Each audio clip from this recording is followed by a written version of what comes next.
Welcome everybody to another YouTube Hangout. Super excited to be here. I am with a new friend. His name is Adil. He's from vloggingsuccesssummit.com. He's running a summit on how to be a successful vlogger. You can check out the link in the description. He wanted me to be a part of it, and I said, hey, let's do it. Let's do it as an interview on my channel too, so people can learn from what he's doing. So Adil, I know I have a whole bunch of questions that you want to get through, but maybe just quickly for my audience, what are you all about? What's Vlogging Success Summit, and what are you hoping to get out of this interview? Hey, that's great. Yeah, I'm organizing this summit, Vlogging Success Summit. It's basically my way of, I have decided to make 2018 the year of my vlogging. And I'm on a quest to bring in some of the world's best entrepreneurs, online entrepreneurs and vloggers and YouTubers, video marketers and filmmakers to come and teach me how to do vlogging like as if it's a proper career. And in the process, I'm also helping a vast majority of people who would like to become vloggers in getting the coaching mentorship from the same super experts like yourself, for example. So great. Thank you for the opportunity, Evan. I'm really grateful to it. And I was very, very excited. It was a long wait. And now here we are. All right. I love it. Well, over to you, man. Run it like your show. And I'm excited to get into it. Awesome. So I know that your audience know you already, but they are my audience watching this video as well. And some of them may not know. And that's my idea, that ideally they should know you better in order to understand what we are going to talk about. And I have prepared a very quick bio about who Ivan is and stuff. So I'll just quickly read it out and then we dive into the material. Ivan has been spreading his positive hope, motivation, and knowledge passionately through his website and YouTube channel, both with the name of Ivan Carmichael, thus highlighting the essence of personal brand entrepreneurship. Now, that's a bold word there, personal brand entrepreneurship. In addition to being world-class leadership speaker, social marketing expert, and hardcore entrepreneur, he's also the author of a very famous book, Your One Word. I should be paid for promoting this, but it's amazing. It's an amazing book. I can promote this like forever. I got the opportunity to read this book and was truly inspired by it. I found the content to be very relevant for all entrepreneurs, including the ones closer to my heart, named vloggers. Today, I have the privilege to interview Ivan to gain his insightful, useful insights from the book and with reference to the world of vlogging. The topic we have chosen for this amazing talk is, again, your one word to become a successful personal brand as a vlogger. Now, let's try to learn from this, his extraordinary experience. Ivan, I have gone through, I'm reading this book and I'm also listening to this book because this is such an amazing book.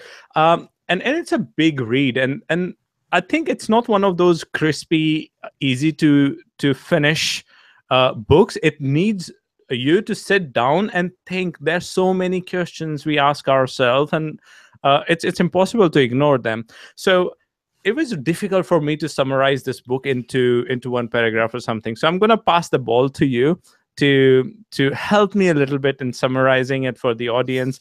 That what this book is about. What is your one word? So thank you for the warm intro. It's great to be here. I've never heard a book be described as crispy before, so that's interesting. I like that. Your one word is really about, I believe that human beings have a main core value, one central core value, that when you understand what that core value is, aka your one word, then you can live a life with more purpose. You can have a business with more purpose. In the context of vlogging, you know, like, how do you stand out? There's tons of vloggers, and as you embark on your exciting journey next year, you have to figure out what is different about Adil and the message that you're going to have compared to all the other vloggers out there.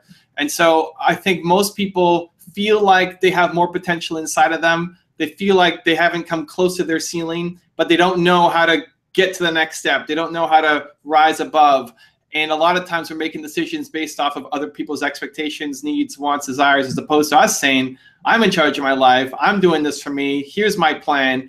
Once we have a plan, it's way easier to go faster and farther. When we have a lack of clarity, then you're running around in circles. And so I believe a lot of that starts with self-awareness. When you understand what your most important core value is, what your one word is, every major decision in your life becomes a lot easier. So I'm glad I made you think. That's the intention. I'm not a huge fan of books that you read and then it's an easy read and then you don't do anything with it. The whole point is make some improvements and start seeing some change in your life and your business. That's amazing. You know, a couple of years ago, I started reading the book called Goal by Brian Tracy. And the problem with me is that I don't like to jump the chapters unless I finish the exercises in the previous chapters and stuff. And I'm still not able to finish that book. And I really want to finish it. And I've started it 2-3 times. And one of the fear I have about this book, I really want to implement, like at least be able to think all of those things is to be able to, you know, I don't want this to be one of those books which I never finished. I'm 75% inside the book because I've been jumping some of the questions, but I'm still having that thing. So what we are going to do today is basically I'm gonna ask you, what do you think are the most important questions people should ask themselves when they are going to a new adventure? For example, let's say vlogging. Let's say if people have career in arts, people have entrepreneurship career, people have full-time jobs, people they're all kind of people, right? Now they have decided to do vlogging as the thing they would like to at least try, and if they can take it on a serious level. And basically this summit is for those people who would like to think in terms of taking it to serious level, not just hobbies, just do it and forget it. No, it's something which will become part of their career, their business. So what are the again, for example, your one word is believe, and it's a very, I think I would say, tiring process to come to that one word, because it sounds easy. It's not easy, because there are so many different things that goes into cutting down to one word. My first question is, why is it important? Why it's important to define yourself or your activities or your mission or your passion into one word, and why vloggers should do it? So clarity gives you power. Clarity gives you focus. Clarity allows you to move fast. Clarity allows you to build momentum. Clarity allows you to bring on a team. Clarity allows you to build an audience. Clarity helps. And you think back in any time in your life when you've had absolute clarity, you're able just to get stuff done really quickly. Where if you don't know what you're doing and you're kind of fumbling around, you don't get stuff done. And so this is the absolute level of clarity for yourself, for your brain, to figure out, here's what I stand for, here's what I'm no longer willing to accept in my life, and here is the kind of projects that I want to work on going forward. And there's a lot of tactical things, like how you bring that then to your business, how you bring that to your vlogging, how you bring that to your editing and all the pieces of it. But first is figuring out for yourself, and you'll realize that it impacts you in a number of different ways in your life and your relationships as well as your business. Did you narrow down what your one word was for you? No, not yet, because I still have many different words, and I want to do the exercises properly, because I've been reading this while commuting, and I needed to lock myself and do it, because this is such a powerful book. Like, I don't want to, just like passively read. So just for fun, like, what's one of the words that you wrote down? Not that it's the final one. One of the common themes, or common word, which keep coming, is freedom. That most of the things I do is to allow me to have the freedom, and freedom in terms of everything: freedom of money, freedom of time, freedom of choice, freedom of when I work, when I don't work, freedom to spend time with my family and everything. However, I don't know if it has a commercial value, so I'm still taking time in order to define, like, if I can align all my business on this one word. So here's the thing. Blogging is another. Every word has commercial value. You don't want to look at it through the lens of, does this have commercial value? It's what is meaningful to you, and if you value it, other people will feel the same when you bring that to your business. This is not a one word for your business. It's a one word for you, a deal, and you, like, people watching, and then you bring that to your business. The advantage that you have being an entrepreneur is that you're a human being, you're a person, and people love to connect with people. Where it's hard for a big brand to be able to do this, and a lot of the marketing that a big brand does, you don't really buy. You know that that's marketing. You know they're trying to sell you something. Where the authenticity is really key to being success as an entrepreneur, and for people who are starting their vlogging career. So I'll give you an example. one of the very core, like, why freedom is a thing for me. And I think that will relate with the audience, that they can see a pattern in their life, and that could maybe lead them to have the one word. I still am technically, but I was part of a family business, which is basically owned by me, my father, and my mother. That's $100 million a year business. However, the emotional environment, my home was not something which was very supportive of me. I was having depressions and suicidal attempts and stuff like that. Then there was one point when I was I just decided, like, okay, no, I mean, I'll just fight for my freedom. I'll just be a rebel. And that's when I quit the business and I went to the UK to study MBA, and then had an completely independent career since then. And for a long time, I've been thinking, like, maybe I'm wrong, because everyone I tell this thing about, they think like I'm just a fool, like, just choosing the path of struggles, and struggling to even pay bills at sometimes just after my MBA and stuff like that, and rather than just having a luxurious life and stuff like that. But then that was not freedom for me. I can fight longer and still be happy, but not live in an environment where I'm not feeling freedom. I'm not having a freedom of choice, freedom of moving, freedom of people I'm keeping around me, freedom of thoughts, for example. That was also my family business. Also, family environment is religiously motivated and involved. And I'm like, I again, I don't want to be involved with religion. I don't want to be involved with countries. I don't want to be involved with politics, family, business, like all those things which can tie me down. And that was one of the starting points of my kind of career, and that led me to this. So I hope I qualify. Yeah, well, you said something. I like how you said rebel. It's a second word here on my shirt. You had to be a rebel there. I love that. I think freedom is down here too. What's really interesting in what you said, there's a number of things, but the first thing that stood out was you felt like you're doing the wrong thing because other people were judging you and saying, like, you're doing the wrong thing. This isn't making sense. Go just live this other lifestyle. And that's the thing. When you don't have clarity, you don't have the self-awareness as to what you stand for and what you believe, then you'll fall victim to other people's judgments and expectations. Right. Somebody who is less strong, right? Like, how long would that last? So, like, you lasted for X amount of time until it just got so painful that you said something has to change and I'm out and I'm going to do my own path, right? Yeah. Other people may not have that strength. They may not have that courage, and they're constantly only living the life that their parents want them to live, or only living the life their friends want them to live. It happens to most of the world. And what breaks you through is saying, I stand for freedom, as an example. That's your one word, right? And you feel it in your core. And everything against freedom, you can't stand. You're against. Yep. And when you have that conviction, when you feel that's true, then it's so much easier to break through and say, sorry, mom and dad, I don't want to do this anymore. Sorry, friends, like, I'm charting my own. You do it regardless of what people think or say, because you know that it's your truth. Yeah. And that is actually dominating my choices I'm making, from starting my own company to becoming a consultant to getting into vlogging, for example, and organizing events around things which I believe will bring freedom to other people's lives. So, for example, vlogging is one of those 21st century careers which did not exist in 20th century, and which is very freedom centric, kind of. The core of this career is freedom to choose whatever you want to work on and stuff like that. So yeah, that was the initial idea. So why? So I totally get it. Like, after reading the book, that this is the exercise I should finish before even I complete my summit. But that's one of those things which are pending, because I really want to give it the time which it deserves. Like, these are really, really great questions. As I said, that's one of those two books which are really great about making choices in your life, and asking you the right questions, making you ask yourself the right questions.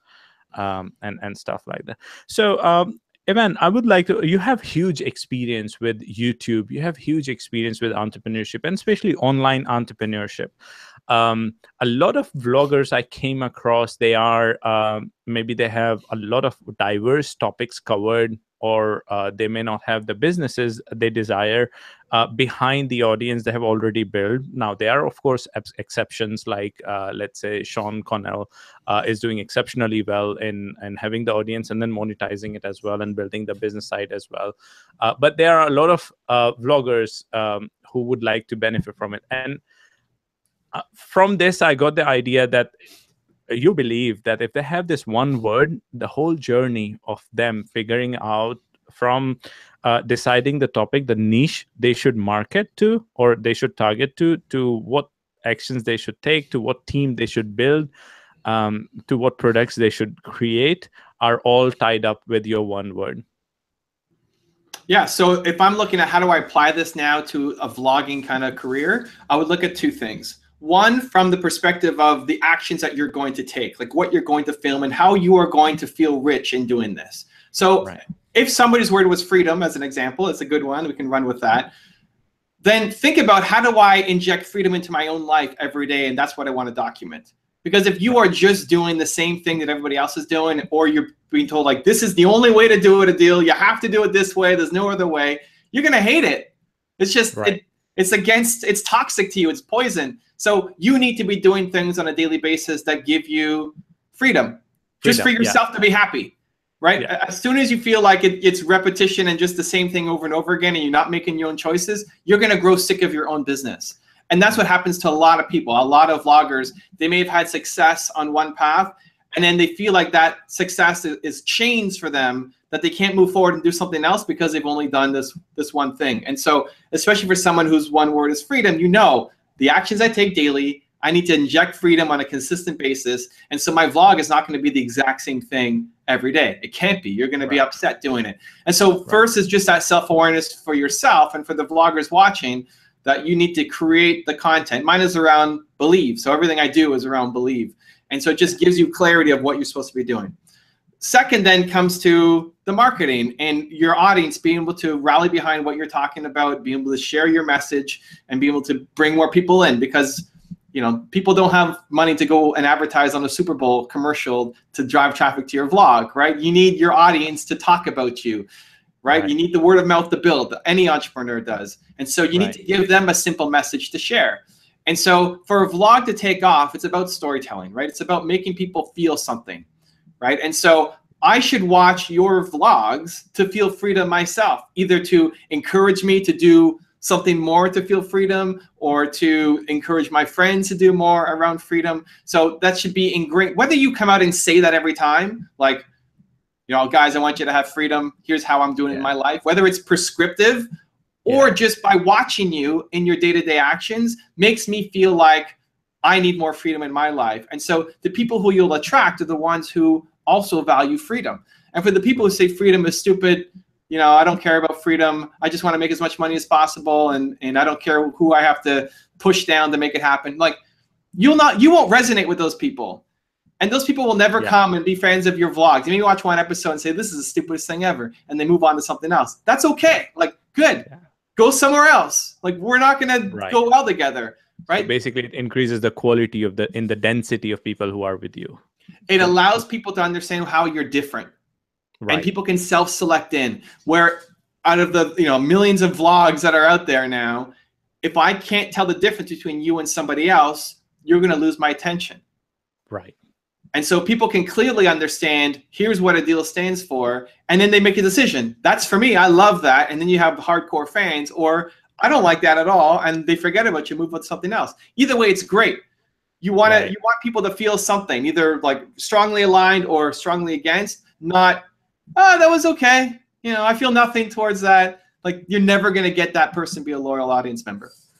Right. Yeah. So next, I wanted to ask you about how you come to that one word. Now, of course, I've gone through the exercise, but let's say if we have to do something quick. But before that, I'm just to put things in context, I would like to ask you how your journey to find your one word came to be, and why instead of having one sentence, you came to settle on one word and you believe in that word. So.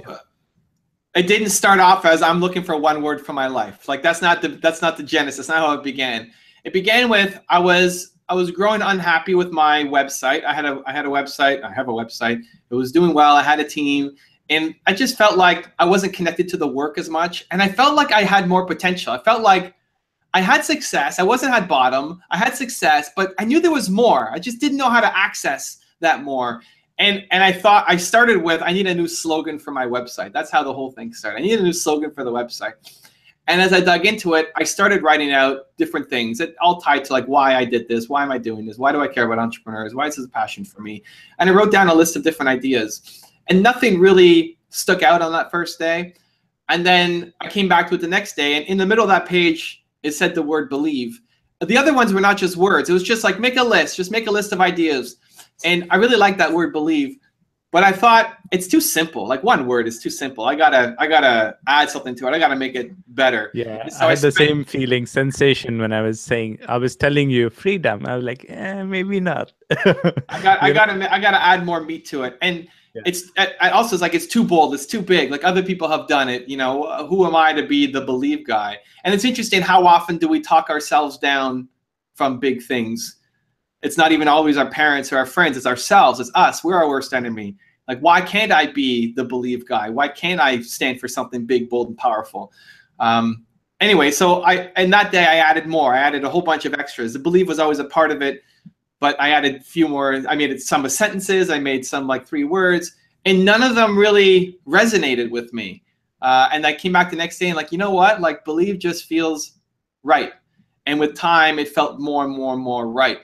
And then I started looking for other people who had done something similar. And I discovered, and that led to the book. Initially, there was no idea to make a book. I tried a couple things on my own, in my own business. I sent out a newsletter. It was my first test. Like, I don't think people, especially entrepreneurs, should just go all in on something. Like, test it, see if it works. Like, it's an investment of your time, your resources. You don't need to go crazy all on one thing because it may not work. So I had a newsletter list. I made a one newsletter about believe. My best newsletter. Like, I had the highest open rates, the highest email back rates. My sister saw it and she's like, hey, I'm actually reading your newsletter now. It's like, it's a good news and a punch as well. And so instead of just deciding to rebrand everything and go crazy, it's like, okay, let me just try this one thing. Because often those big projects become so big we never do anything. So let's just find one small way to test. Then I went to my YouTube channel. I made a video around believe. And that video became the best video that I ever had on my channel at that time. My best video before that had 100,000 views in a year. I was so proud of that, like 100,000 views in 1 year. It was great. I made my believe video, and a lot of people hated it, like people who I looked to for advice. Some people said, it's a stupid video, don't do it. I still put it up, and I had 100,000 views in the first month. And so for me, that was really big. And suddenly everything I was touching around believe started to take off and do better. And so we slowly expanded the whole brand to be around believe. And then I started researching other companies. Like, surely I'm not the first person to do this. Who else has done this? And I found companies who had gone from $50,000 and $500,000 and $1 million and $5 million and $150 million in revenue. And they all did it around their one word. And it was all different one words. There wasn't believe. There's no one magic word. Like, it's the word that's best for you. And I went to go interview them, and I found out that none of them there was no blueprint that they were following. They just kind of figured it out on their own. So my one word is honesty, and I've built a business around honesty, and here's how I've grown it up. And so I thought, well, wouldn't it be cool if somebody learned from all these people and put it together in a blueprint so that the next generation can follow it? And like a typical entrepreneur, instead of just complaining about it, I said, well, let's do it. You see a problem? Let's solve it. Let's create it.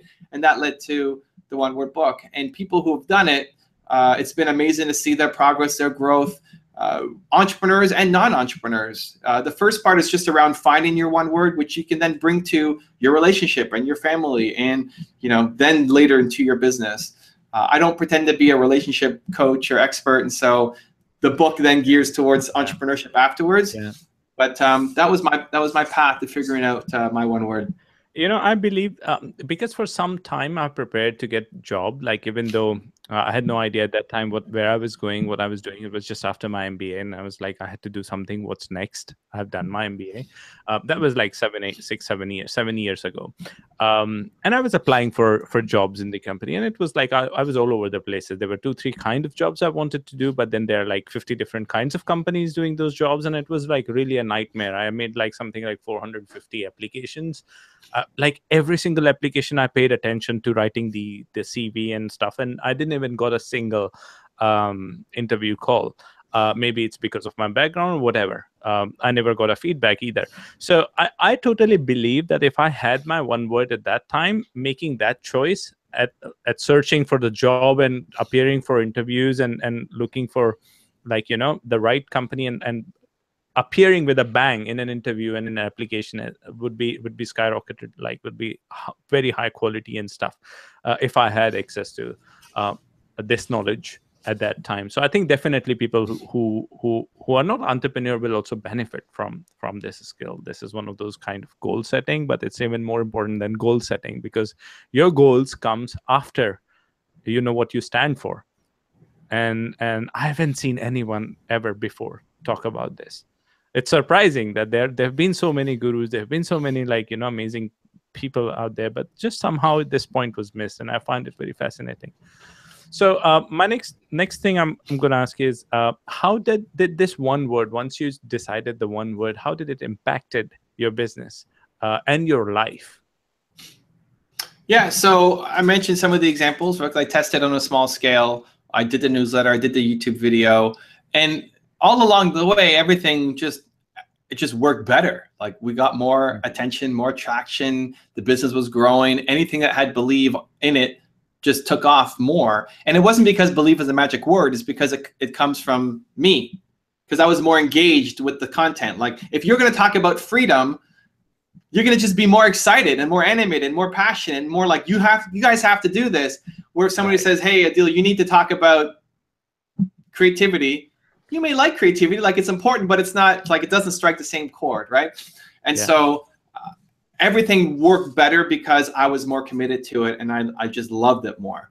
And so I thought, okay, I need to expand this to everything that I'm doing, right? And so rebranding the website, the logo, the t-shirts, the clothing, bringing on a team. Like, if I look at how I create job posts for when I'm looking for people on my team. So my YouTube team has 8 people on it, and I have people in the rest of the business. I'll always lead with believe. So a job post, like if I'm looking for a video editor, it'll say, I'm looking for a video editor who believes in entrepreneurs. Believe to me means, and I break it down. And then we get to the skills. Like, for a video editor, I'm looking for these. Right. Most video editors will look at that. Well, most people won't even read your job ad, period. So like, don't waste time reading those ones. But then a lot of people look at that and say, well, that's stupid. Like, believe, like, I'm a video editor. What do I need to believe? Who cares about entrepreneurs? Great. Like, don't apply. You think my job ad is stupid? It's awesome. I love it. Like, go find a job that you're going to thrive in. It's not that I'm right and you're wrong. It's just, we're not going to fit well together. Right. And then others will look at that and say, this is amazing. Like, I've hated my other jobs. Finally, like, here's somebody who stands for something that I stand for. I can't wait to go work for that company. And so the editor that I hired from that process just committed way more time, way more energy, way more resources to the process, because she really, really, really wanted to work at my company. And I apply that for everybody who works for me. And so you bring on people, and their one word doesn't have to necessarily be believe. It doesn't have to always match up exactly, but it's close. Like, we're not coming from 2 different spectrums, and they believe in the mission that we're on. And so I think too many people hire just for the skills. Like, oh, you're a video editor, great. Or if you're looking at vloggers, right, they need video editors. Great, you're a video editor. Well, it doesn't mean that they're going to be on the same path as you, right? Just because somebody's a girl doesn't mean you're going to get married, right? Like, they have the skill sets, but there's a lot more that goes into a good relationship. And so it all starts with the core values. You want both. Right. If you just hire the video editor, you're just getting their brains, where you want their heart and soul. And that comes from the value. And so having the clarity for me allows me to put that in my job posting, allows me to put that in my videos and YouTube at the beginning and at the end. And people who resonate with that, they become loyal fans. They share the message. If you want more belief in your life, go subscribe to this channel. where otherwise people may not know what to say because there is no message. Right. Yeah, that's interesting. You have huge experience now in context with vlogging. People, what they want is to have an audience on YouTube, especially, and they will be either they have all audience or they are going to build an audience on YouTube. And you have a huge experience. What do you think of how they can use their one word? Of course, we'll come to talk about how they can decide their one word, but then once they have decided, how they will use their one word to get to fame and fortune on YouTube as a vlogger. So it starts with the content. Vlogging is important. You need good content and consistent content. So freedom is your one word. Then you think of how does freedom manifest itself in your life? So, breaking free from the family business or from the religion, right? Maybe one day you're walking by the church or whatever the religious house is, and that brings up the memory of like that used to be what ruled my life, and you tell a quick story in front of it and say like this, I had nothing against this, just I broke free, and it's freedom for me, right? Maybe your parents had a restaurant business and you're walking by a restaurant or you're in a restaurant and you say like, this could have been my life, but I chose to be free. Maybe you're going for a yoga class at 1 o'clock in the afternoon where other people are too busy working their jobs, and you can do that because you have the freedom to do whatever you want. Maybe you're taking on a new challenge to learn 5 new skills this month, and you want to learn salsa dancing, and you want to learn how to hit a baseball and all this other stuff. And so like, that's all freedom, right? And so whatever freedom means to you, I'm just pulling things, but whatever freedom means to you, however it's come up in your past and how you're living it now, vlogging is taking people on the journey with you. And so part of it is sharing stories of the past and helping people understand how you got to where you are. And so telling those stories are important. And then also your day-to-day life. How do you live a life full of freedom every day? And people will be inspired to want to add more freedom in their life as well, just by watching you. It doesn't mean, again, you have to be up on stage and yelling and cheering people on. If that's your style, great. But just by watching how you live and hearing how you talk, you don't have to be the world's greatest orator or motivator. Right. Just seeing what you do will inspire people to want to do something similar if they want more freedom in their life. If they don't care, then they won't watch you in the first place, and that's fine. Exactly. Right? So it starts with the topics. Like, think about what you're going to do every day. And a lot of people think, I don't have a story to tell. My life is too boring. How do I make a vlog every day? This is crazy. I'm not flying around the world.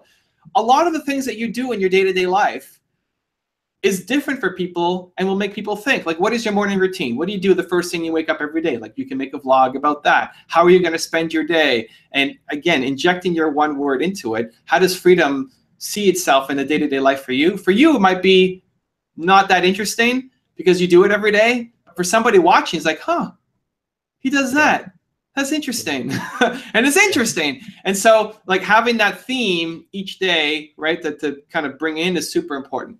Then you go to like the marketing side. So, you have a logo. What does your logo look like? How is freedom expressed in a logo? What colors are you going to use on your thumbnails, right? Thumbnails are going to be super important on YouTube. What's the font that you're going to use? Like the font, the logo, the intro, the sound effects, the theme song, all of that stuff should be through the lens of freedom.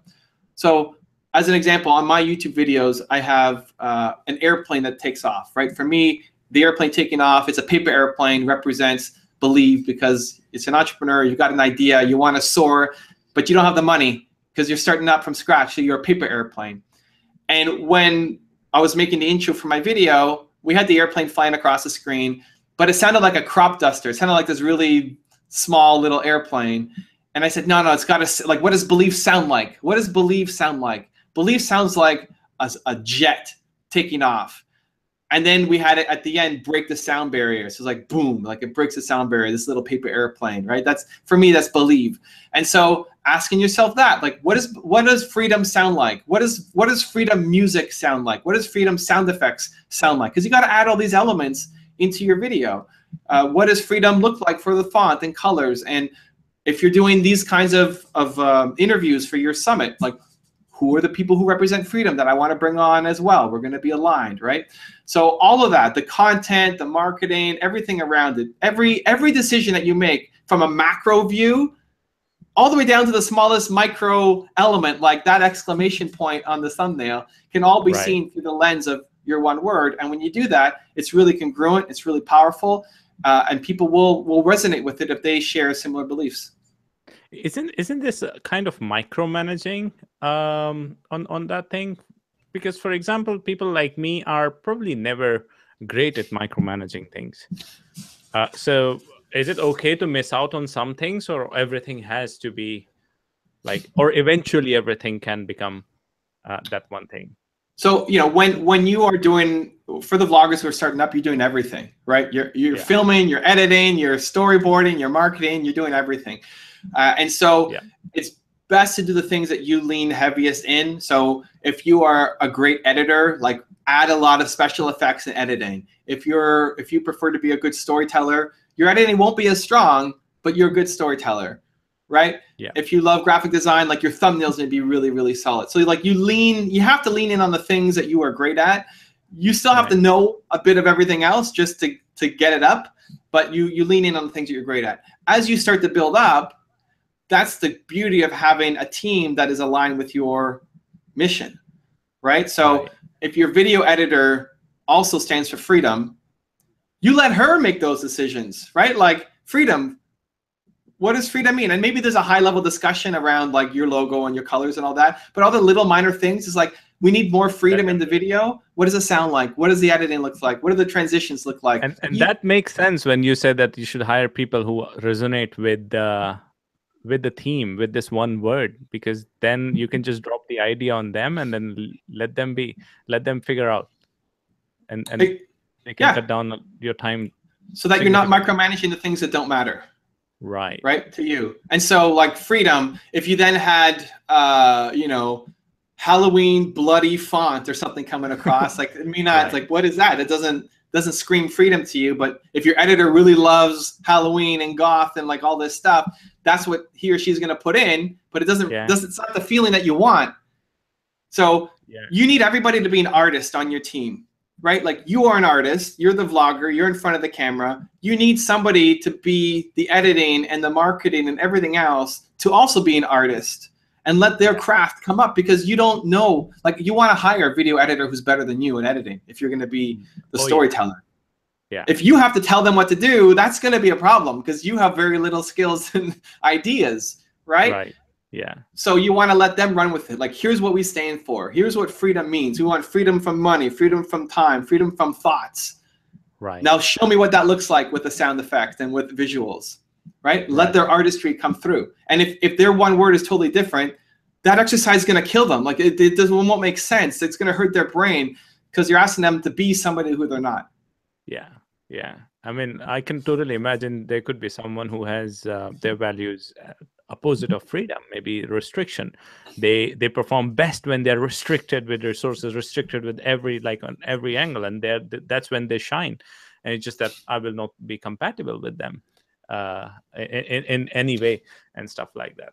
That's interesting. Or micromanaging, like if they need somebody looking over their shoulder all day long for them to be productive, like that would kill you. Like I don't want to do that. I don't want to manage you and have to be there all the time to make sure that you're doing work. I have done that, so I know how painful it is. And so then neither of you are happy because you're being forced to do something that you don't want, and they're asking for something that you can't provide. And so like better to figure that out at the start than to get into a relationship. And you might have hired the best technical video editor, but if they need that from you, it's not worth it. Like there's another great editor out there for you. Yeah, exactly. So to me, it sounds like when you were describing the branding side, how your one word will affect your branding. I was imagining, to me, it sounds like we are actually touching other people's or our like, you know, some of the five senses where you see the same thing, the one word, you cannot smell the one word, at least on vlogging side, but you hear the one word, that's the music you were talking about, you see the one word by the images and stuff like that, and then you think about the one word, that's kind of Sixth Sense, because of the story you're telling is based on that one word, and everything that goes in between. So you touch, feel, the color, the image, the logo, and everything else. So it's like touching the senses. It's subconsciously affecting them. So to me, it sounds like starting a movement. It is starting a movement, because hopefully it's not just for you, but you want to share it and gift it to other people. Like the struggles that you face, like your one word often comes from the struggles that you had in the past. Like you're rebelling against this constraint and this authoritative structure. And it's like, no, I need freedom. And boom. And when you discover that for yourself, it's like sunlight is on you. You're finally able to do the things you want. And then you want to share it. You want to help other people break free of their structure that also want to do it, but they don't have the courage. They don't have the role models. They don't have the mentors. Like what you did was very strong and courageous, that a lot of people, they wouldn't have the confidence to do it. But if they see you doing it and you're part of their inbox every day because they're watching your vlog, little pieces like slowly seep in. They say, you know what? Like, I think I can do that. And they see a different path. Yeah. A lot of times people they hate the path they're on, but they don't know where else to go. And so you're opening up another path. So it is creating the movement around whatever it is that you want to do. And everybody's one word that I've always found has always been positive. I've never had somebody's one word be hate or anger. Like people want goodness in their life. Even the most negative people want something positive in their life. It's just like what we value could be at different scales. And just you think about smell. Smell is super important. Like smell can even come through in a vlog. I think about Apocalypse Now. If you ever saw that movie, Robert Duvall goes, I love the smell of napalm in the morning. It smells like victory. Like what does freedom smell like to you? Like maybe it's a flower, and maybe smelling flowers means like smelling spicy food. Chinese spicy food. Chinese spicy food smells like freedom. Like, but maybe there's a story. Maybe it's like your parents would never let you eat Chinese food, and so like now eating Chinese food is you being able to have freedom. I just made it up, but I think that's something I have to think over. Like what could be the smell? But that was just intuitive reply. It could be anything, right? Like what it is doesn't matter. It's a story behind it, right? Yeah. And then how does that come into your vlog? Okay, well maybe you're having lunch in a restaurant and spicy Chinese food comes through and you smell that and it leads to a story. You're like, you know what? Every time I smell this Chinese spicy food, it reminds me of when I broke free and decided to go on my own path, right? So you're looking for all of these micro moments to share the story. You know, like, do you love sunny days? Does sunny days inspire you? Yeah, great. So if it's a sunny day, like film a time lapse of the sunny day in your city and then your face and how happy you are. Like, I love waking up every day and seeing the sun. Like, again, like, whatever it means to you. If holding your dog and cuddling in the morning is freedom, like do that, right? And you do that consistently, those messages will start to seep into your audience. It's absolutely building a movement. Yeah, this is amazing. This is powerful.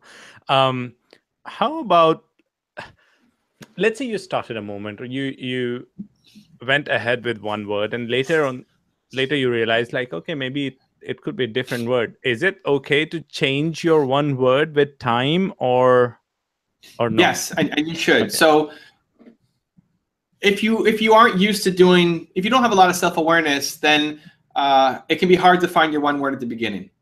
And what happens sometimes is the danger, and we haven't gotten to like how to find your one word, but one of the steps is this is a forever thing. It's not a this is my word for the year. It's not a New Year's resolution. It's who you've always been and always will be. The thing is, you may not know who you've always been and always will be. And so you have to figure that out. One of the things that happens to some people is they make a rash decision based on what's happening right now. So like if your parents are really bothering you right now, is this intense pressure situation, you might just react to that and come up with something and say, this is what I stand for. And it's really just a reaction to that situation you're in. Once that situation is resolved, do you still care as much about that one word as much? Maybe it's yes, but maybe it's no. And it's not that you don't care about it at all. It's just not the most important thing. And so a lot of times people are reacting to just the current situation instead of thinking 5 years back, 10 years back, 5 years forward, 10 years forward. It's like, if freedom is your thing, if that's the word you go with, and that really feels true to you, then in 10 years, it should just feel stronger. Like you can't imagine ever going back to working for your parents or to joining the religion, or it's like freedom is just so clear. Yeah, in fact, they started to, now it took 10 years, but they started to now slowly believe in me. And in fact, in this summit, I'm having collaboration with my father in some way. So Cool. this is kind of the first project we are doing together since I departed. So like things are getting better. I think it also took me time to figure out what is my bigger theme in life, what I want in life. And I think with one word, I could have found it like way earlier. Sure. I mean, I found it. I wish I found it earlier too. You know, my one word is believe. And when I do interviews, people often ask me like, what advice would you give your 20-year-old self? And it's always like, believe more. I wish I found this earlier. Like if I had an extra 15 years of knowing this, man, like the damage it could have been done, right? The action I could have taken. Yeah. And at the same time, like it's a gift to learn it now. It's a gift to learn it at whatever age people are watching and figuring it out. If you're 60 and we've had people read the book and they're senior citizens and like, I finally know what I'm about. It's like, man, and you think back to this almost entire life that's been down the wrong path, but still there's years ahead. Like if you're going to be around for 5 more years or 10 more years or 20 more years, that's still golden years that you can, it's like write the path. It's never too late to go on the right path. Yeah. Okay. So how to find your one word? So first step was understanding this is a forever thing and not trying to just be reactionary to the moment. I'll give 2 more. The book goes into a lot more detail, but I'm conscious of taking up the entire time just going through the exercise. Next is think about... We can keep it to actionable part, like where people can actually do some exercise and get some results. At least initial, and then maybe if they want like, oh, I want to ironclad it, like make it sure 100%, of course they're encouraged to go and read the book. Yeah. So the next step is to think about all the things that have made you come alive. What are your favorite things in the world? What was your favorite book? What was your favorite movie? What songs do you resonate with and love? Who was your best friend growing up? What did you love and learn about your parents that you really want to keep? Who was your favorite teacher and why? Like you've had 1,000 teachers growing up. Why did this one person come to mind? And with each person or with each thing that been your happiest memories, write down 3 words that kind of describes them. So if Mrs. Jones was your favorite teacher from grade 10 science, like what did you love about Mrs. Jones? And just write 3 different words. For your parents, and we all have things we love about our parents and things that we don't like about our parents, right? For your parents, like 3 things that you loved about your parents, 3 things that you loved about your best friend, 3 things that you loved about that favorite book that you picked up and read. And just write that down on a sheet of paper. Don't worry about where it's going to lead. And sometimes when we think too far in the future, then it messes up what we're doing. Just get lost in the happiness and write down the descriptors. You'll find that as you look at the 3 words for each thing, there starts to emerge a pattern. And at the beginning, you may think, well, how is Mrs. Jones, science teacher, related to my favorite book? You'll see that they are related, that their theme, like why you love Mrs. Jones wasn't because of the science, was because of the values that she had or the freedom that she gave you, right? And so you'll notice that there's a pattern. And from that, you'll figure out, for a lot of people, that's how they find it, is what their one word is. Some people have a hard time from the positive side, and they have an easier time going negative. And so if you can't find it through the positive, go negative. You do the same exercise for all the things that you can't stand, the people that you can't stand, the mindsets, the belief systems that you can't stand. And sometimes it can come from parents. And again, it's not that your parents are bad people. It's just they have a certain set of beliefs that that part is toxic to you, right? Yeah. Like you have to follow my rules. Ripple as well. When it attracts certain kind of angles and it also repels certain kind of angles. It's just like that. Sure. Or like the family member that you always hate when they come over, or the teacher, or the worst boss you've had in your life. Like think about all the people that you just never want to see again and write down the 3 things that they are about. Right. And then you'll find a common pattern there. And that's your anti-word. That's what you can't stand. That's toxic to you. And then the opposite is going to be what you stand for, is your one word. So that's a quick kind of overview. That's how most people can find it. And it doesn't mean that it happens overnight. Some people get it right away, and some people it's a process and takes days, weeks for it to happen. But I believe it's one of the most important exercises you could ever do in your life. And it's not that it's spending time with the book is important. It's spending time with yourself. Like if you figure out for yourself what it is that you stand for, then the rest of your life becomes so much easier. And so it's worth like a couple weeks, if that's what it takes, it's worth it, at least in my view, so you get that clarity. Yeah, I think that's why I was saying that this book is not one of those like, pack of crisps where you can just open it, read it, and done with it. It's something which you should revisit again and again, because it make you ask questions to yourself, which you should be answering every couple of weeks, or if not months, and checking whether what you're doing is resonating with what you're supposed to do, and what you're supposed to do comes from, as we are discovering here, one word, the one thing. The challenge here is, what if people have, maybe they want to settle on more than one word? Do they still, like, can they settle on more than one word, or like they have to still choose in order to be more sharp in their life approach? So it's a question you get asked a lot, and I would say multiple words is better than what you have right now. Right? So like right now we have no clarity. Having 3 is better than nothing. Right? But I would highly focus you down to get to the 1, because what I find for a lot of people is this is supposed to be your roadmap, right? It's supposed to be what you pay attention to. And the more things that you have on that list, the harder it is to actually stay focused. A lot of people in business recognize the value of having core values. And if you walk into any major corporation, you'll see it on their wall, like the plaque, right? Here are 10 core values. Ask the CEO to list you what those 10 core values are without reading it from the list. Yeah, I find it very difficult to believe when they say that these are our core values. I mean, sometimes it's just too many. It's too many. Like, ask anybody at the company, what are your core values? They couldn't pull it up here. They'd have to look it up somewhere. And if you have to look it up, then you're not living them. Right. Yeah. It's the whole point. Like, the more you have to ask yourself, okay, did I live these 10 things today? It's harder to actually do any of them, and then you don't do anything, right? Yeah. So the goal is to make it simple. Like, try getting your audience to say 10 things about you. They won't remember either. Give them a simple message. If you have 10 kids, you won't remember their names at times. Hopefully you remember their names. But hopefully the audience gets the point. What I would suggest doing is, if you have multiple words, and there's an exercise in the book that kind of guides you through it too, but 1, see if 1 is more important than the other. Like, if you had to take 1 away, is 1 like a parent of the other, right? Like, if you have, well, let's take 2 here. If you have, challenger and freedom, is 1 more important? Like, is challenger part of freedom, or is freedom part of challenger, right? Like, 1 is a subset of the other. And if not, then I would encourage you to look at, can you combine those 2 into 1 more? Like, is there a word above those 2 to you? Okay. So as an example, my father loved adventure. Like, he loves motorcycles, and he loves, rappelling down ravines, and like he's in his 70s, and he's also like one of the nicest people you're ever gonna meet. So how do you combine like niceness and adventure? It's like they're both important to him, but they seem to be too far apart.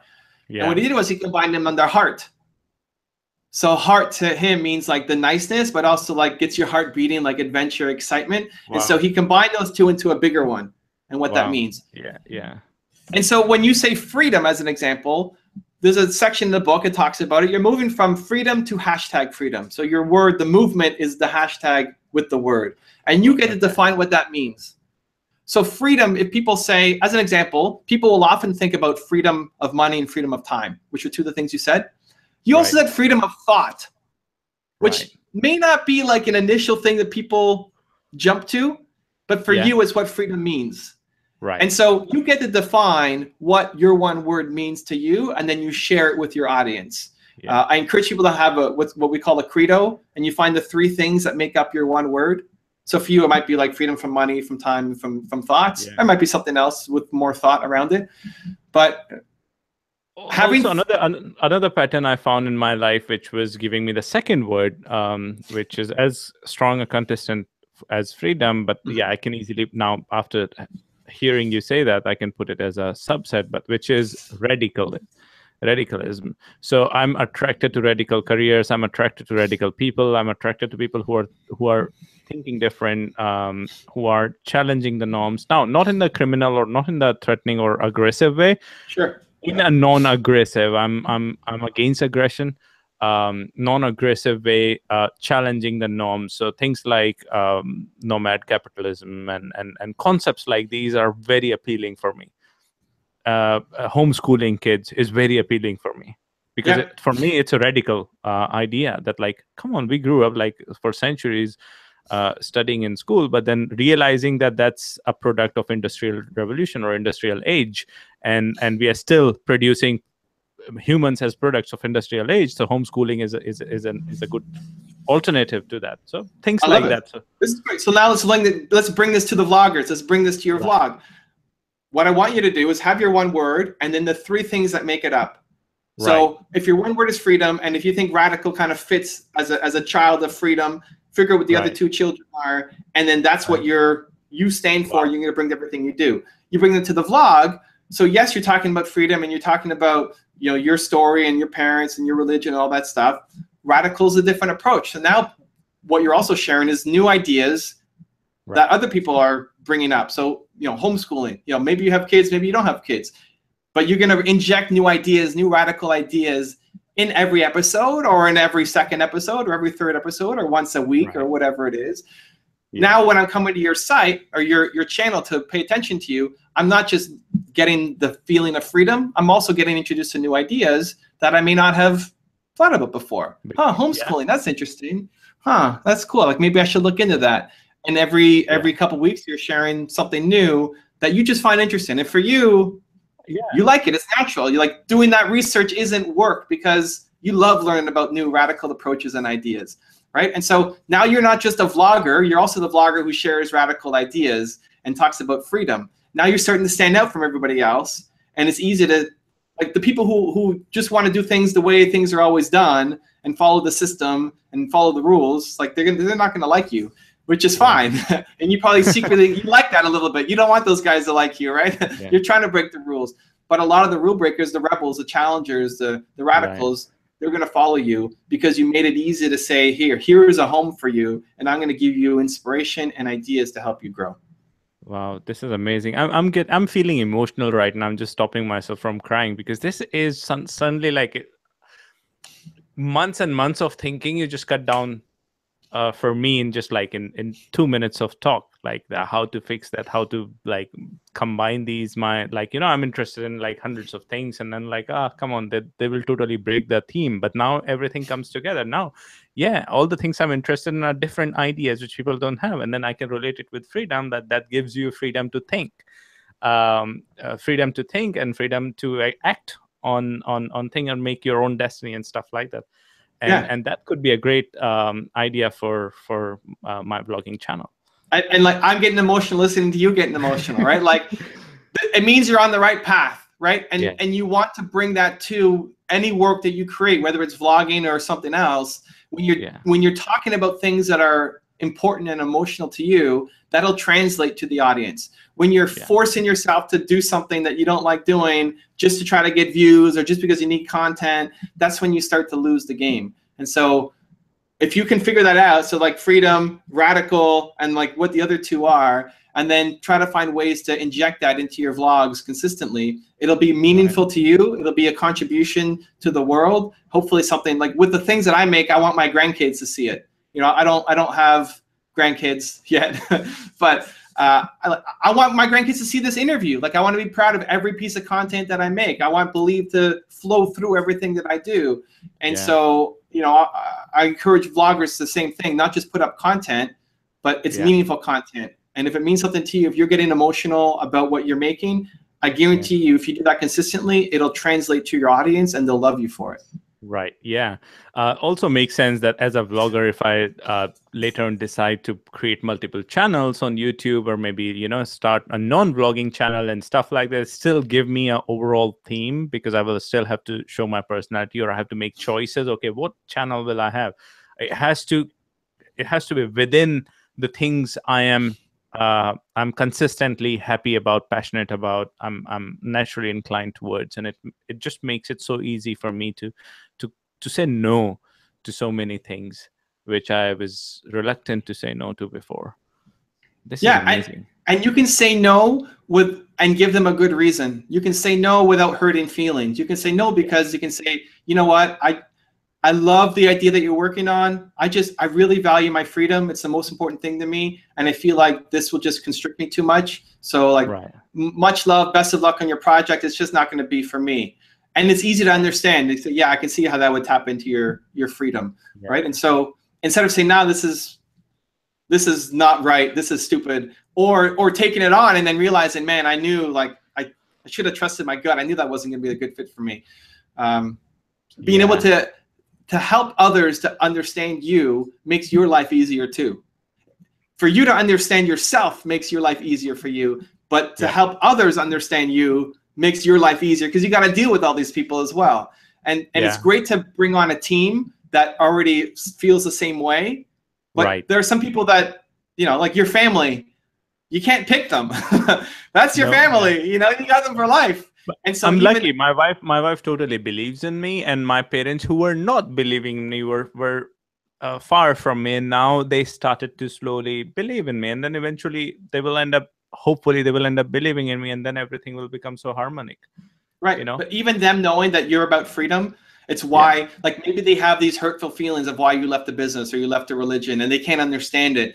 And you know, for them, the religion is everything. I'm making this up, but like, no, that's correct. So that's one of the feelings they have. Like, okay, I haven't said like, oh, I've left the religion, but then I'm not participating in and all those things. Like, just to keep things in that sense, just to keep. So it's not that the religion is bad. It's not that the religion is terrible and you're just rebelling against the religion and it's a terrible thing that you don't believe in. It's just you want freedom, and the rules that they were putting on you were too constrictive for you, and so you have to be a part of it.